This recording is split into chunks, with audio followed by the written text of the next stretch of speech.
Olá, eu sou Fábio Francesconi, médico, dermatologista e queria conversar com vocês hoje um pouco sobre dermatologia. Se você é médico e você em algum momento da tua vida achou ou acha que dermatologia é tudo igual, fiquem comigo aqui um pouquinho.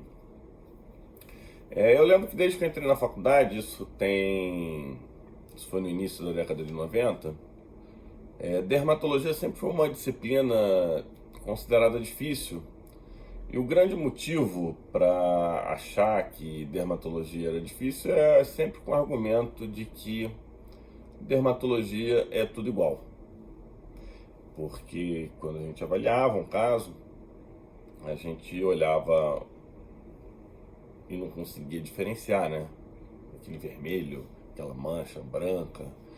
E só que quando a gente vai parar, pensar e olhar, a dermatologia ela tem algumas vantagens. Ela é uma especialidade basicamente ectoscópica, a gente consegue, pela análise visual, tirar muitas conclusões.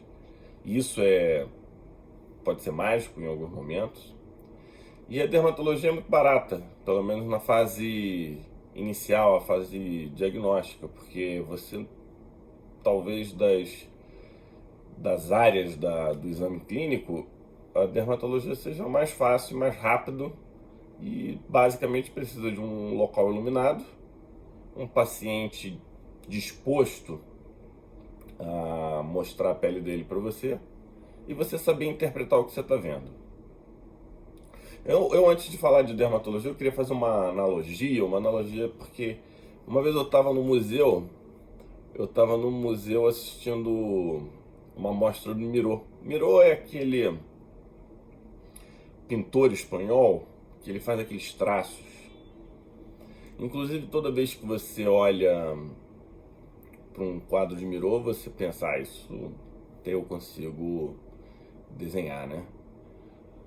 E, curiosamente, naquele dia, tinha uma professora de arte, tinham vários aluninhos olhando para essa professora, contemplando esse quadro de Miró. E tinha lá o tracinho vermelho, um tracinho azul. Esse quadro em particular, ele era bem simples, né?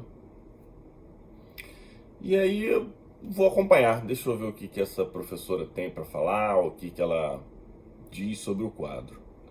E aí ela começa a desenvolver sobre o quadro. Ela começa a desenvolver que aquela cor representava um determinado momento característico da história no local e que os traços eles representavam algum conceito da época. Eu não vou saber dizer especificamente sobre o quadro de Miró, mas o ponto que eu quero chegar é que ela conseguiu tirar diversas informações daquele quadro ao olhar aquela pintura. Enquanto eu, ao olhar aquela pintura, dizia eu consigo desenhar, ela conseguiu contextualizar aquele quadro e justificar porque que Miró é considerado um pintor espanhol importante. E como ela fez isso? Ela fez isso porque ela conhece as características da tinta, tipos de pintura, quando aquilo foi pintado, o momento histórico. E aí eu volto para a dermatologia. A grande dificuldade que a gente tem na dermatologia é que quando a gente avalia uma determinada lesão, a gente tende a simplificar só pelo conteúdo visual mais simplório. A gente não valoriza aquela imagem no contexto e o que aquilo significa no corpo e qual que é a representação fisiológica e anatomopatológica que aquilo pode representar. Então, voltando à minha história de médico, eu me formei no Rio de Janeiro, na UFRJ, e entrei na faculdade em 1993. Eu sou filho de médico dermatologista, sou a segunda geração de médico da família. Eu sou de uma família que tem hoje 4 dermatologistas, então é uma família que não tem muita criatividade em relação à especialidade médica. Mas durante o curso da faculdade, eu devo ter sido o último a perceber que eu faria dermatologia como especialidade. Mas ao longo desse processo, os meus colegas vinham, me perguntavam qual que era a minha opinião em relação a uma determinada lesão, isso não como um parecerista, como um colega de igual. E aí, quando tinha uma determinada situação, eles perguntavam, qual que é a manifestação dermatológica desse caso? Eu não sei se eu era uma pessoa já naturalmente predisposta a estudar e entender dermatologia, ou se pelo fato de ser filho de dermatologista, as pessoas já cobravam de mim um conhecimento dermatológico um pouco diferenciado em relação a eles. O fato é que eu não me sentia cobrado e, de certa forma, eu fui aos pouquinhos meio que criando essa característica. Eu tenho que entender de pele. E a partir daí, tudo que eu lia, quando tinha alguma coisa relacionada à pele, aquilo me chamava atenção. Eu tinha um foco especial para aquilo. Isso foi se refletindo ao longo do curso e culminou que em 2000 eu entrei na faculdade de medicina na residência de dermatologia.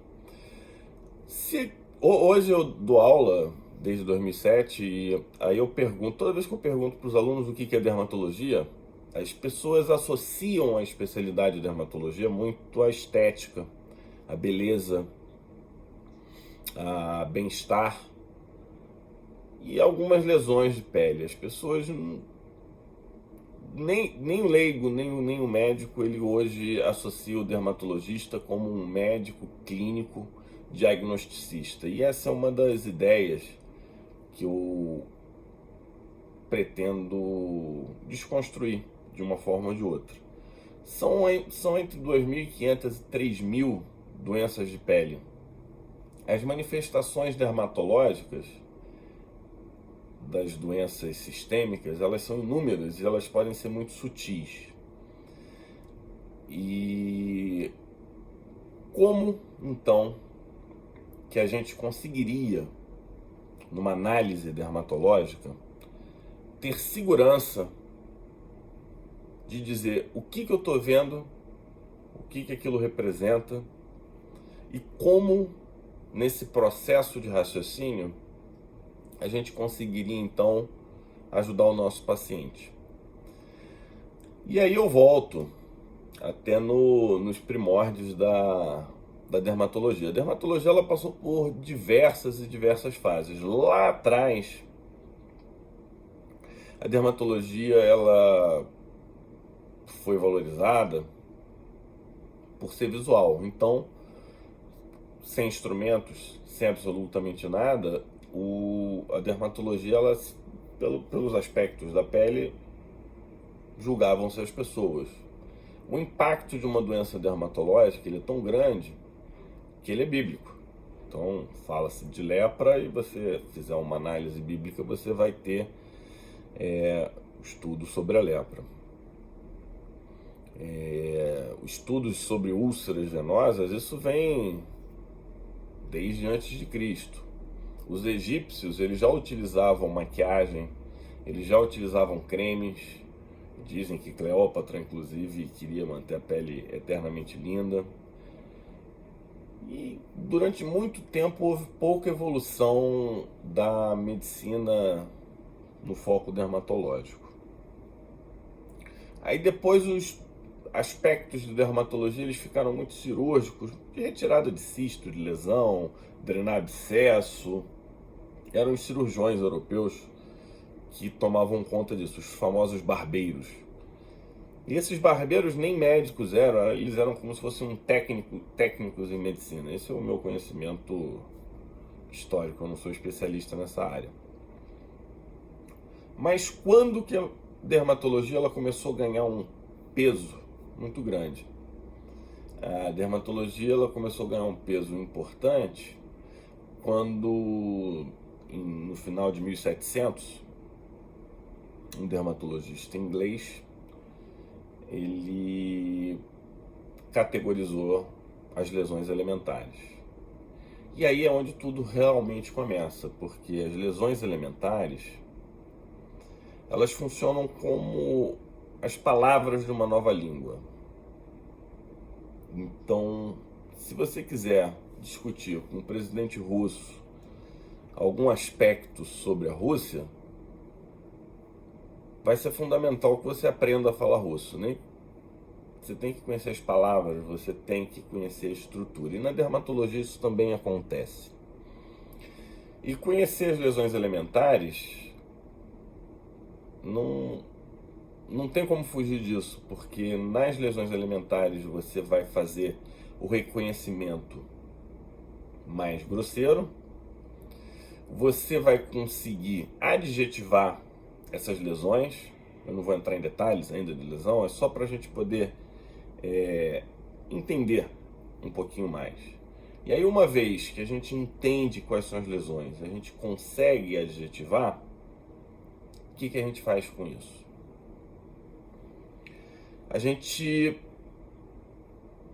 categoriza, vai atrás dos diagnósticos diferenciais. Quando a gente está categorizando, a gente já está diminuindo o nosso leque das 2.500, 3.000 para algumas dezenas ou algumas unidades de possibilidades, e em cima disso a gente vai desenvolvendo. Aí, depois dessa categorização, paralelamente na França, não tanto no foco de lesão elementar, houve uma classificação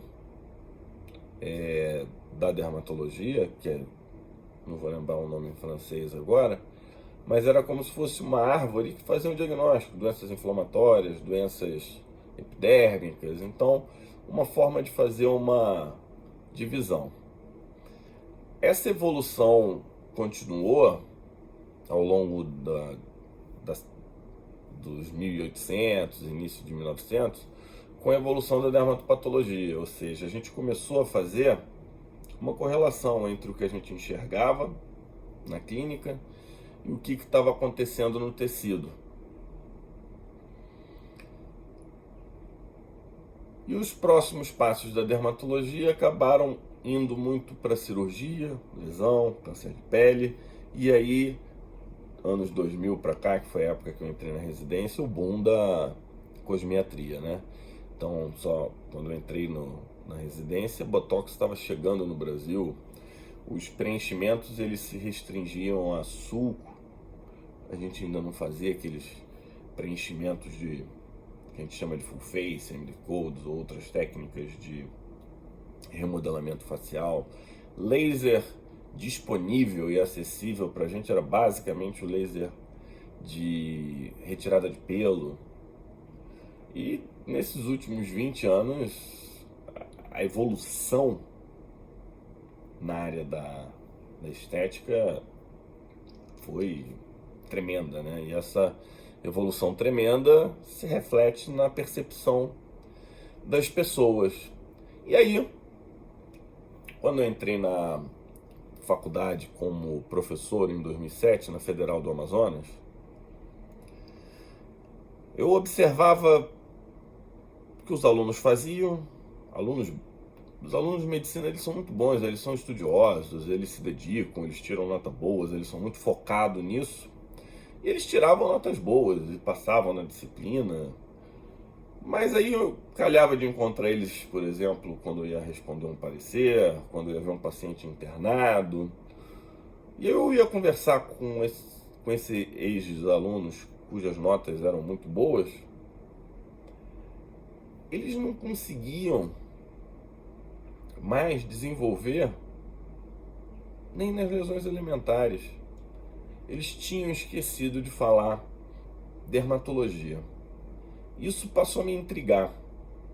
Nessa época a gente tinha provas e análises e explicações baseadas em dois conceitos: as análises individuais de cada aluno era muito em prova, e eram provas de múltipla escolha, provas discursivas, mas muito escrita. E aí isso me incomodava, porque dermatologia não é uma especialidade textual, é uma especialidade visual. E essa forma da gente conversar dermatologia e discutir dermatologia, mesmo que permitisse que o aluno fizesse uma conexão textual ou uma conexão entre aquela determinada informação teórica com a pergunta, isso estava sendo alcançado. Mas na hora de traduzir, fazer uma translação entre o que ele lia e a análise do paciente, voltava para aquela questão inicial. Dermatologia é tudo igual. E toda vez que a gente está diante de uma dificuldade e a gente não consegue elaborar essa dificuldade, a gente não consegue desenvolver, a gente não evolui, a gente fica frustrado, na frustração a gente desiste. E se a gente desiste, a gente não tem interesse, a gente não vai mais aprender aquilo. E aí eu volto e reforço: dermatologia é uma especialidade que tem mais de 2.500 doenças. Dermatologia é uma especialidade barata, pelo menos na questão de análise clínica. Ela é uma especialidade mágica. E um dos momentos assim que me marcou muito enquanto aluno era um paciente internado. E esse paciente internado, ele tinha uma síndrome desabsortiva, uma diarreia crônica, aquosa. Ele já estava em aquelas internações longas, discussões de clínico, e a gente super intrigado. Aí ele tinha umas lesões de pele que não chamavam tanto a atenção nossa na época, né? E aí a gente pediu um parecer de um outro paciente na enfermaria. E aí nessa que passa um professor de dermatologia, até fazer uma homenagem a ele, professor Alexandre Carlos Gripe, dizia na época que tinha o olho de Tandera. Isso me chama muito a atenção. Ele, com o olho de Tandera dele, olhou o caso: poxa, vocês com o caso de hanseníase aqui, vocês sabem que a gente gosta de acompanhar esses casos, vocês não chamaram a gente se olha assim e fala: mas que caso de hanseníase? Esse aqui. E não era o paciente com a síndrome desabsortiva, que estava fazendo um quadro reacional de hanseníase completamente atípico, mas ele tinha lesões de hanseníase discretas, sutis, que para os nossos olhos não significaram nada, mas para aquele olho foi diagnóstico. Aquilo foi um momento mágico. Eu vou dar um outro exemplo. Uma paciente que estava internada, jovem, de seus 19 anos de idade, e ela tinha um quadro dermatológico nas pernas e uma tosse, quadro de pneumonia que ela já estava tratando 1, 2, 3, isso pela interpretação dos clínicos. Aí fizeram antibiótico, 1, 2, 3. Esse quadro dermatológico ele foi interpretado como se fosse uma reação cutânea ao uso do medicamento, super válido. E nessa época eu já era o parecerista. Eu olhei, avaliei, pedi para essa paciente sorrir, e aí eu observo que ela tinha hipertrofia gengival. Aí eu falei: será que ela não tem eosinofilia? E aí eu fui atrás, ela tinha eosinofilia. E aí eu fui atrás, fiz a biópsia e a gente concluiu que era uma granulomatose de Wegener. O nome na época era granulomatose de Wegener. E fizemos o diagnóstico, mas com uma impressão clínica que partiu da pele. E aí eu quero apresentar para vocês uma proposta diferente do que a gente tem visto hoje na dermatologia. Porque quando você abre um livro, você tem lá os capítulos clássicos, dermatoviroses. Tá bom. Aí eu vou lá, leio herpes, leio HPV, leio molusco contagioso, leio sarampo. Mas qual que é a relação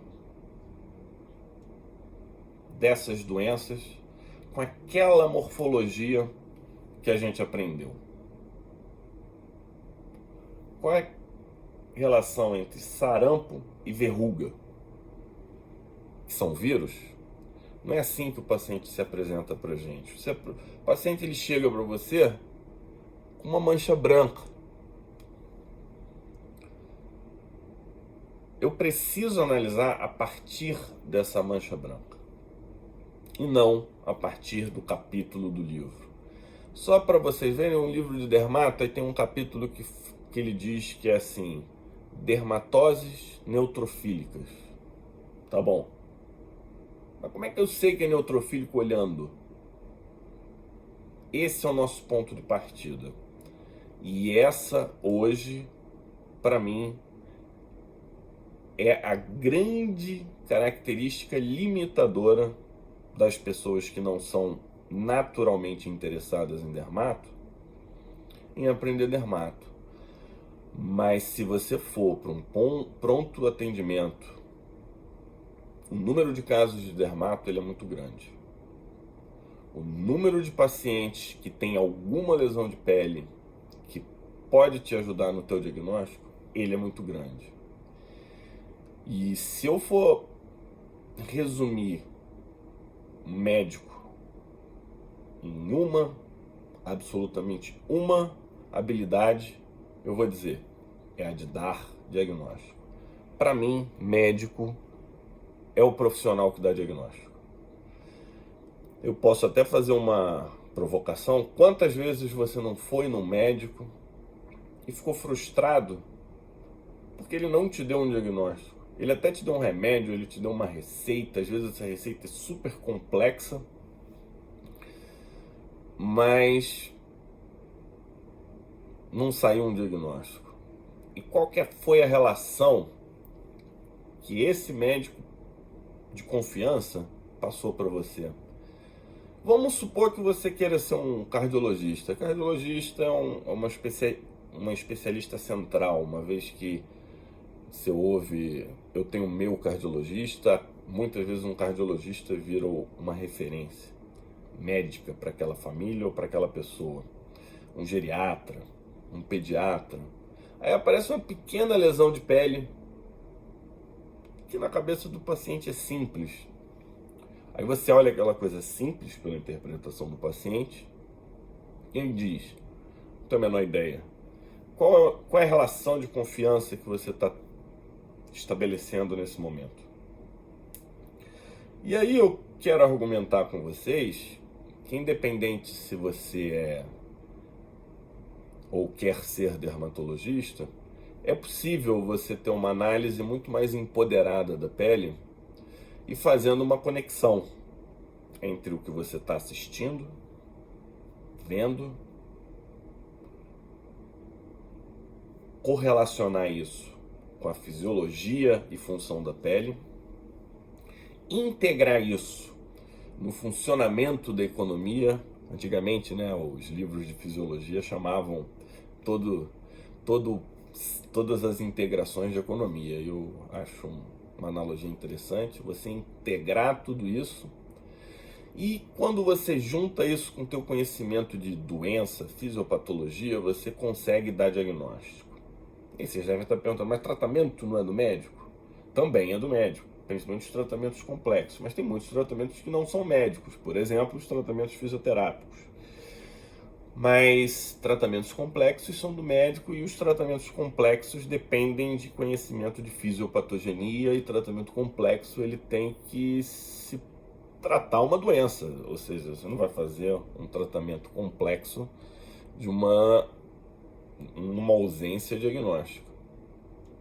E isso tudo é uma visão integrativa da dermatologia. E aí eu queria te propor então da gente montar uma metodologia em que a gente vai sistematizar a tua análise do teu paciente, mas sob a minha perspectiva de ectoscopia. Então a gente vai trocar essa terminologia de exame dermatológico e vamos trocar por ectoscopia. Vamos incorporar alguns conceitos de análise comportamental. Isso vai ser fundamental na hora da gente estabelecer conduta. E como é que isso mais ou menos funciona? Então eu fiz baseado no que já existe, eu só categorizei um pouco diferente e sistematizei da forma que funciona bem para mim e da forma que eu entendo que funciona legal para os grandes diagnosticistas hoje. Se você quiser ser um médico que dá diagnóstico, eu vou te fazer essa proposta então. Então, numa primeira análise, a gente chama de inspeção preliminar. É o primeiro contato. Esse é o contato mágico, esse é um contato mais sincero de uma consulta, porque é o momento que o paciente entra, abre, dá bom dia, se apresenta como ele está, com a roupa que ele está, com quem ele trouxe, se o nível de angústia que ele tem, se está com dor, até sentar. Isso são 10, 15 segundos, depende de onde você está atendendo. E aí, em vez de fazer aquela história super completa de todas as análises, a gente vai fazer nessa segunda etapa a motivação da consulta, a expectativa dele em relação à análise e a você, e deixa ele falar um pouquinho mais o que ele quer falar, mas a gente não vai entrar em detalhes. E aí a gente vai para a segunda análise ectoscópica, que a gente vai chamar de inspeção geral. Partindo do princípio que a pessoa tem lesão de pele, e esse vai ser o foco, mas aí você não vai esperar a pessoa dizer que tem lesão de pele, você vai ver que ela tem ou não tem lesão de pele. Nessa inspeção genérica, você já vai dizer mais detalhes sobre faces, hábitos, formato de corpo, presença de abaulamentos, se tem lesão de pele, e essa lesão de pele a gente vai dizer se ela é geral, ou seja, uma icterícia, ele tem lesão de pele, a pele está amarela, mas é o corpo todo. Se ela é regionalizada, se ela é localizada ou se ela é única. E aí a gente já emenda, uma vez tendo lesão de pele, uma inspeção dermatológica ou uma inspeção específica em que a gente vai na lesão e aí a gente vai incorporar a lesão elementar, o que ela significa do ponto de vista de fisiologia de pele, como que a gente integra isso num contexto médico, se for o caso, para a gente ter os diagnósticos sindrômicos, exatamente. Você não tem dor abdominal, síndrome ictérica, e aí você vai atrás das causas. Se for um diagnóstico dermatológico simples, a gente vai fazer a seguinte pergunta: a morfologia é diagnóstica? Se for, a gente já resolveu o problema do paciente. Se não for, a gente pode estar diante de um caso que a gente chama complexo. Complexo se for uma doença sistêmica, ou se forem associações mais complexas, como por exemplo com rash febril. Um paciente chega com febre, um rash, aquele eritema no corpo, aí você vai realmente ter que fazer uma análise dos outros sintomas, e aí você complementa a tua história, tua HDA, como? Direcionado, com o mínimo de influência possível, e aí você complementa com todos os outros aspectos do exame físico que a gente já está, estabelece um relacionamento para uma conduta diagnóstica complementar, se for o caso, e se já for o caso também a gente já começa com uma conduta terapêutica, mas isso a gente já sabe com quem a gente está falando, qual é o diagnóstico, e aí a gente vai dividir o diagnóstico específico, sindrômico, vai ver o caso, e aí a gente faz a conduta terapêutica ou diagnóstica ou apenas diagnóstica, mas aí a gente faz ou dá o primeiro passo para a principal característica do médico, que é dar diagnóstico. Então, eu sou o Fábio, eu tenho o Instagram Professor Francescone e eu quero ajudar você a interpretar mais a pele, conhecer mais sobre aspectos da pele. E se esse é um tema que te interessa, fique comigo, acompanhe a gente. Tem o tal do sininho, subscribe, eu não tenho o menor trejeito para isso que eu estou começando, mas eu quero ampliar minha voz, eu quero que você consiga dar diagnóstico e, por fim, isso tudo é para ajudar o nosso paciente a ter diagnóstico, ser bem tratado, melhorar a saúde, melhorar o bem-estar. E aí a gente cumprir nossa missão como médico aqui na Terra, que é ajudar as pessoas, mas com qualidade, da melhor forma possível. E se você se interessou por essa história até aqui, ajude a divulgar esse canal que é novo, encaminhe para o teu colega médico, estudante de medicina. Aqui é para você que gosta de medicina. Obrigado, até o próximo.